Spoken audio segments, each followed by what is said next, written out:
Hey guys, today I'm going to show you how to loop a clip in DaVinci Resolve. First, select the clip and head over to the Fusion page. Now in Fusion, click on the Media In node, go to the Select tool, and search for the Transform tool. Once you have added the Transform tool, go to the Inspector panel. I'm going to increase the size slightly. I'm going to change the X value and bring the clip to one edge.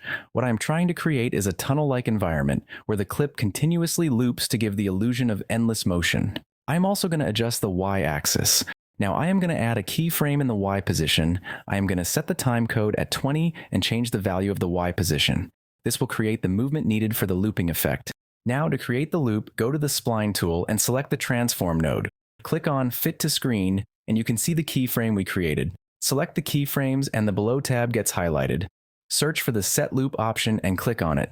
Now we have created a loop for the motion. You can drag around with the mouse wheel to see the loop graph. Hit the play button to preview the clip. It looks pretty good, I guess. Now I'm going to add a few more adjustments to get the desired clip I wanted. Next, I'm going to duplicate the following nodes. Click on the Transform node and head over to the Inspector panel. Now I'm going to drag the clip to the other edge around the X-axis.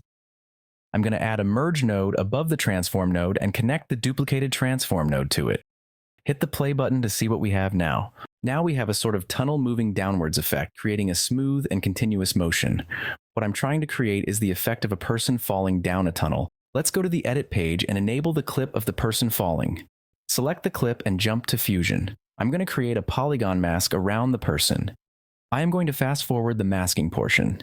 Once you've created the mask, connect it to the Media In and increase the softness a bit. What I'm looking for is to create a slight rotation to the fall. Next, I am going to add a Transform node to the Median In. With the Transform node selected, go to the Inspector and change the angle. I'm going to set the time code at 30 and change the angle to around 360 degrees. This is just a rough approach to demonstrate the process, so please don't mind if it looks a bit messy. You can also use the looping technique to create a video from a single image.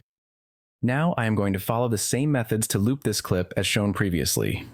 Now go to the Edit tab and hit the play button to see how it turned out. If you liked the video, don't forget to hit the like button, subscribe, and tap the bell icon so you don't miss any future tutorials.